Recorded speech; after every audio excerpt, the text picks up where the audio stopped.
ماحول ہوتا ہے، پری بجٹ ہوتی ہیں، دیگر چیزیں ہوتی ہیں، سب کچھ بائی پاس. بھائی آپ کے پاس میجورٹی ہے، ہم مانتے ہیں، مگر اس ملک میں، اس صوبے میں جمہوریت ہے. جمہوری روایتوں کو تو پاس کیا جائے. بھائی اگر ٹریجری بینچز ہیں تو اپوزیشن کی بھی بینچز ہیں، اپوزیشن کے نمائندے بھی عوام کے نمائندے ہوتے ہیں. مگر اگر نہیں سننے کی پالیسی ہے تو پھر ایسے ہی چلاتے رہیں جناب. آپ کے پاس اکثریت ہے، آپ جو چاہے کر سکتے ہیں، آپ کریں.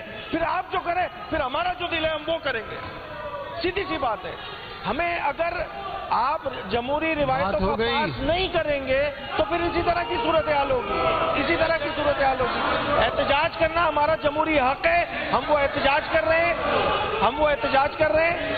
یہ ہمارا حق ہے. اسپیکر صاحب آپ اس سے ہمیں روک نہیں سکتے ہیں کہ آپ احتجاج ہی نہیں کریں. کیوں نہیں کریں بھائی؟ ہم احتجاج ہم کریں گے، بالکل ٹھوک بجا کے کریں گے احتجاج. علی صاحب وہ آپ کے لوگ آپ ہی کی نہیں سن رہے سر. سب سراپا. ارے وہ آپ ہی نہیں سن رہے. یہاں والے تو احتجاج کر نہیں سکتے نا. وہ سن نہیں رہے ہیں آپ یہاں والے کر نہیں سکتے. ان کو کم از کم بٹھائیں تو صحیح. یہ لوگ احتجاج وہ آپ کو مانتے ہیں، وہ آپ کی سنتے ہیں. ان کی تو زبان بندی ہو جاتی ہے. ان کو تو منائیں، پھر ہمیں منا لیجیے گا. صاحب ان کی زبان بندی ہو جاتی ہے، ادھر تھوڑی ہوگی. چلیں آپ بولیں، میں تو ٹائم دے رہا ہوں. بولیں پلیز. بات اتنی سی ہے، ایسے بجٹ کا کیا فائدہ کہ جس میں پوری بھائی اگر شہری سندھ کی نمائندگی، اکثریت نمائندگی یہاں بیٹھی ہوئی ہے، آن بورڈ ہی نہیں ہے، پری بجٹ کا سیشن نہیں ہوا ہے.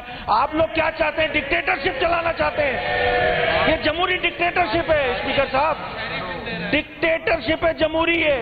اگر اسی طرح کا رویہ رکھنا ہے تو رکھیں جناب. آپ کی حکومت ہے، آپ چلائیں، اسی طرح چلاتے رہیں. یہ تو کوئی بات نہیں ہوئی نا. بجٹ پیش ہو رہا ہے تو سندھ کا بجٹ پیش ہو رہا ہے. آدھے نمائندوں کو آن بورڈ ہی نہیں لیا ہوا، جمہوری روایتوں کو پاس نہیں کر رہے ہیں. یہ کوئی طریقہ نہیں ہے اسپیکر صاحب.